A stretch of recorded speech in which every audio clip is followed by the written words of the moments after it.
I'm starting my writing day off with something a little bit different this morning, so we're going to get to that first, and then we'll talk afterwards.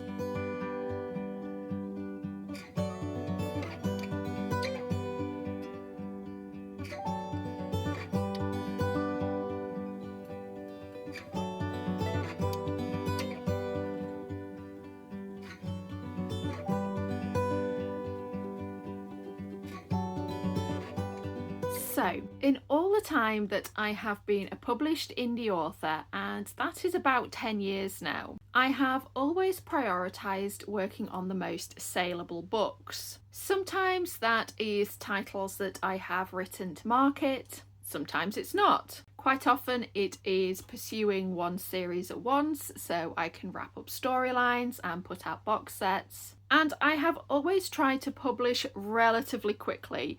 I have aimed for at least one book a year, and I have published 15 novels over the course of the last 10 years. But to maintain that pace, I have had to make some sacrifices. I have definitely chosen to work on shorter books in preference to longer ones. I don't have any series that span more than 4 books. I don't really have any published books that are much above 120,000 words until recently, and I have just always tried to keep this publishing pace going. It can be really hard to maintain a readership or find new readers as an indie author, and publishing fast really does give you an advantage. Now, I'm certainly not a fast publisher by a lot of indie author standards. 1 or 2 books a year would probably be considered quite slow by some authors, but it's been a reasonable pace for me, and I have managed to keep it up through moving house, having a daughter, changing businesses, so many life upheavals. Now, I'm very proud of all the books I've put out, even though I have prioritised the shorter and perhaps simpler series. I've never written anything just for the money. I always choose projects I am passionate about in settings I really want to write. So I wouldn't change anything about the publishing career I have had so far. But I have a huge backlog of books I want to write, and I have noticed something over the last couple of years. That, as I've said, when I look at this list and decide what to write next, I always pick the simplest option. The books that are around 80 to 100,000 words, the series that I can wrap up in a couple of years instead of 10. I have started to change that this year. When I published Shadow Dragon, that was the biggest book I'd ever released, and it is the start of a series that could take me as much as a decade to write. And yet I still have other series that, in my mind at least, are bigger and more complicated. We are talking individual books that will probably top 200,000 words, books that have less action than Shadow Dragon, more characters, more complexity, more deep world building, and I have a couple of series that fall into this category that are incredibly meaningful to me, and yet every time I consider writing them, I find myself putting them off. I am well aware that these are books that are going to take me a long time to write, and that just does not align with my publishing strategy right now. So I've backed myself into a bit of a corner here. I have these books that I'm really passionate about, and I really want to write, but I simply can't put them out in a 6 or 8 month period. They are going to take longer than that. And I don't want to reach a point 10 years from now where I regret not having written them, but I equally don't want to take 2 years off to write a single book. So I have decided for the rest of this year to try a bit of a different strategy. These very long fantasy books that I want to write, I basically want to start working on them, but I want to treat them as something only for myself. There is no schedule, there is no deadline. I do not know if I'm ever going to publish them. And you know what? This is incredibly freeing to me. Instead of worrying about how long these books are going to take, I am instead able to savor them, to really sink into the process of world building and plotting, to not worry about whether I'm getting words on the page every day, to not even track word counts if I don't want to, and to do all this alongside writing the books I have scheduled for release. I have already started work on a project that we will call Witch Queen. This is the first book in a planned duology. It has been growing in complexity ever since I came up with the idea. We have a lot of point of view characters now. It is definitely epic fantasy. It started life as a romantasy until I realised that I simply didn't want to write a romance. But because this is a book that is going to take me a long time to write, and I'm honestly not sure whether there's a market for it or not, I'm simply not going to worry about publishing it at all. And that is what this vlog is going to be about. The process of starting to write a book, planning a book, brainstorming a book, that simply may never see an audience, which is really different for me. What's also different is that I want to work on this project as the first thing every morning and not the last. I have done challenges before where I have tried to write extra words every evening after finishing my main goals for the day, but I really found that quite exhausting and it wasn't sustainable in the long run. So with Project Witch Queen, I'm going to be spending just 10 or 15 minutes before the rest of my writing day working on it. And as I said, there is no deadline here. There is no overarching strategy. I haven't set any goals. I may not start drafting for a very long time. Right now I am putting together some world building, Pinterest board. I am gathering up my notes that I've been making over the last few months and trying to get them in some sort of chronological order. And I do not expect to make huge amounts of progress in 15 minutes every morning, but that really isn't the point. This is about working on a book that I am really passionate about and that means a lot to me. And I suppose making the promise to myself that these books do actually matter, even if I never publish them. So I will talk more about the process as this week goes on. We will see if I really can persuade myself to work on something that might never be published as my very first activity of the day. And let's see where this new story takes me. Good morning, we have made it to Friday. I don't even know when I last sat down to film. This week has been so chaotic. We have had family staying this week, so all of my schedules have been completely thrown off. And all my plans to spend a few minutes working on Witch Queen at the start of the day and then move on to the edits of Project Wardens have really been upended. I have kept working on both, but nothing has been as neat and ordered as I planned. But I have got the notebook for Witch Queen here, and this has been a bit of a constant this week. I haven't been carrying it with me, but it has been out on the table quite a lot, and I have been adding notes to it whenever I've had chance, even if that literally is just 10 minutes in a morning before I get on with the rest of my day. That has been a really nice factor in this experiment so far. Last night, for example, I sat down to do a bit of work, make some notes, and I found myself coming to a bit of a breakthrough in the story, particularly in regards to one of the main characters. Now, the interesting thing is, I didn't think I'd been actively thinking about the story over the course of the day, but as soon as I sit down to write and make notes, all these new ideas come flooding in, and I think they've just been percolating in the back of my brain. So I'm making these new breakthroughs every single day, and they are often not the ones I expect. I think if I had worked through these plot points in a more linear fashion, say tried to sit down for 2 hours at a time, then the ideas that came up would be quite different to what I'm developing right now. There just feels like this leap in logic from one day to the next, and I'm often coming up with much better ideas this way, which I'm really attributing to just having more thinking time, even if it's not conscious. So we have got pages and pages of notes. I've done a fair few of these pages over the last few days. The other thing I have been working in is a piece of software called Scapple. This is mind mapping software developed by Literature and Latte, who also make Scrivener. I don't think it was ever highly publicised. It's been available for over a decade. I found that I still have a trial version on my computer. I haven't used it very much. But because I've been making the notes for this book over such an extended period, I found that they were getting quite disjointed. I was struggling to put them into chronological order. I have a lot of points of view as well. So I really needed something to condense all my notes and make sense of them, and I have been using Scapple for that. So far, what I'm doing is just putting the notes into their own little boxes, and Scapple works by joining up all your individual notes. You drag one to the next and it creates a line between them.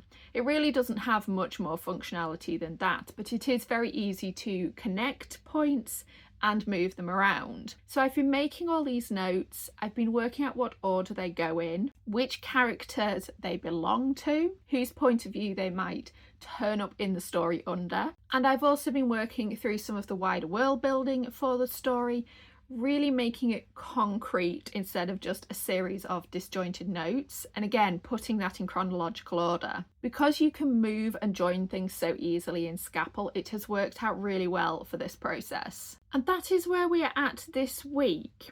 I wouldn't say this week has really gone to plan. Even though I have looked at Project Witch Queen every day, I haven't been doing the edits on Project Wardens that I should have been doing. So it's really hard to say if the two projects are working side by side as they should, simply because my usual schedule has just not existed at all this week. I'm going to keep working on both books over the weekend, and we will see if I can get my life into some sort of order. That would be very welcome at this point.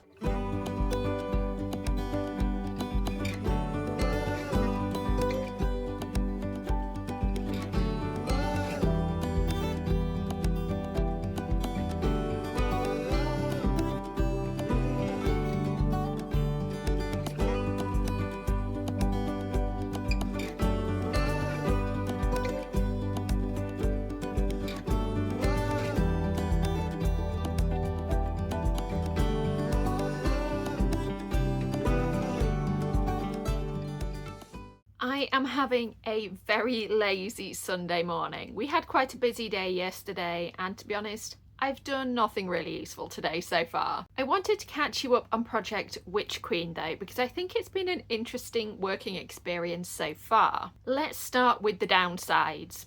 Obviously, adding in another project when I'm already busy working on a book isn't always the easiest thing to do. I am splitting my attention across two different projects. I sometimes feel a bit guilty for working on something that isn't necessarily intended for publication, or certainly not anytime soon. And I do find myself battling with that every time I sit down in a morning. I might bring out the notebook for Project Witch Queen and start making some notes, but in the back of my brain, I am keeping an eye on the time. I'm trying to decide whether I'm going to be able to fit a full working sprint on my main project. And to be honest, I think that's something that's only going to improve with time and practice. I do have time in my life to fit both of these books in, especially because I'm only spending 10 or 15 minutes a day on Witch Queen. What I'm really fighting is this sense of guilt in the back of my head that I should always be working on the project that might make money, that has the closest deadline, that I have told people about and promised people that it's coming soon. When I can get over that feeling though, I am really enjoying having this secondary project. Now, I will admit I have sometimes worked on it in the evening instead of first thing in the morning, but I do try to at least look through my notes before I start work on anything else. And I really feel this has unlocked some part of my creativity. Because with Project Wardens, I am now deep into the editing process, that is taking up a very different, more analytical part of my brain. To be honest, I don't love editing. If you have spent any time on this channel, I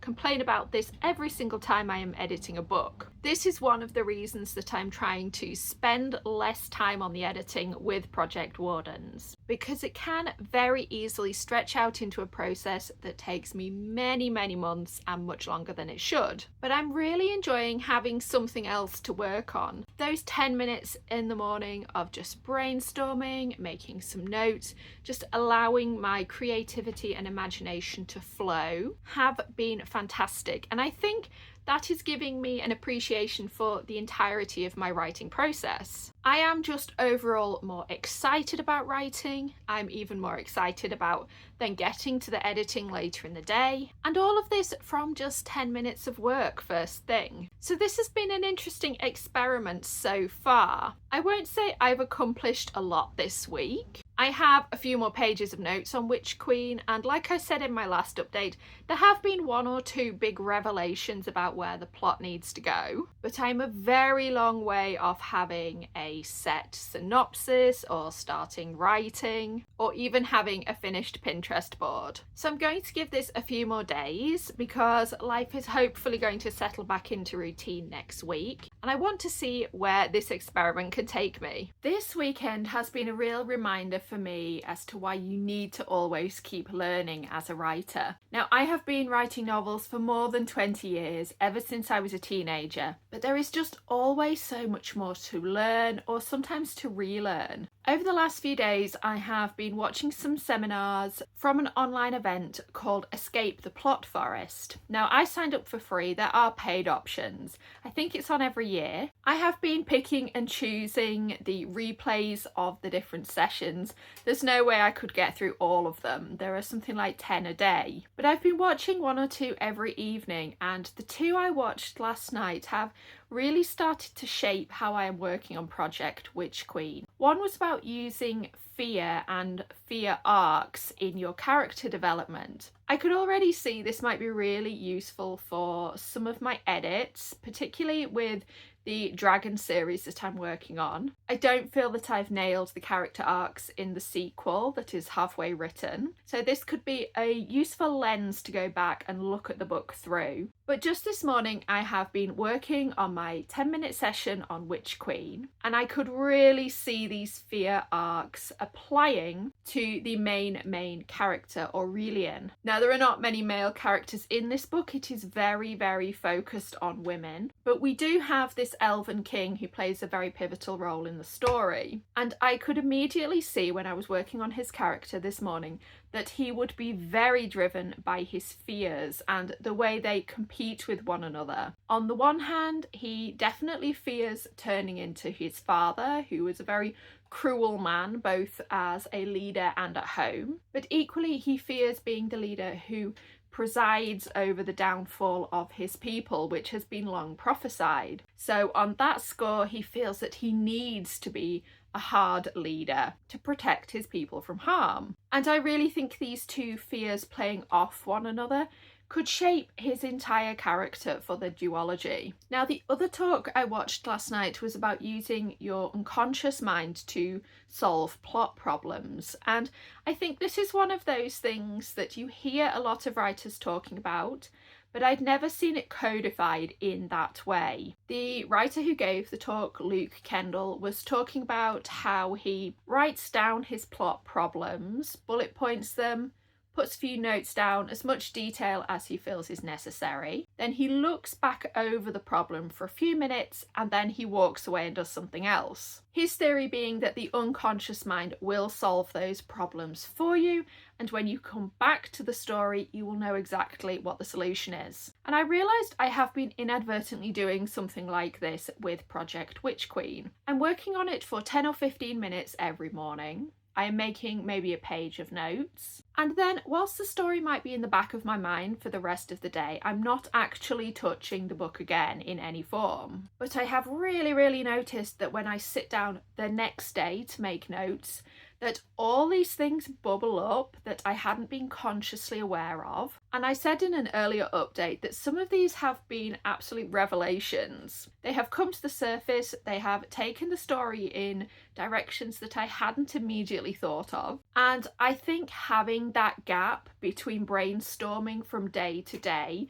really is allowing my unconscious to put things together in new and interesting ways. So I think this brainstorming experiment has been really useful so far. I'm really pleased with the way the story is going. Obviously, my hope is that this will become a long-term practice, that I will always have a book on the go that I can be noodling away on in the background. It may not be Witch Queen forever, but right now I am really enjoying digging into this story. I'm hoping in future vlogs I will be able to get more into the actual outlining of the story. I think I have developed a lot of ideas over the course of the last week, but it is still very nebulous and I don't feel like I'm in a place where I could actually start writing more than a scene or two. But that is going to be for a future vlog. As I said, it is time for me to get back to some editing. The rest of the work week is calling, but I will still be trying to work on Witch Queen every single day. And I hope you can find some inspiration from this vlog too. This week really has been proof to me that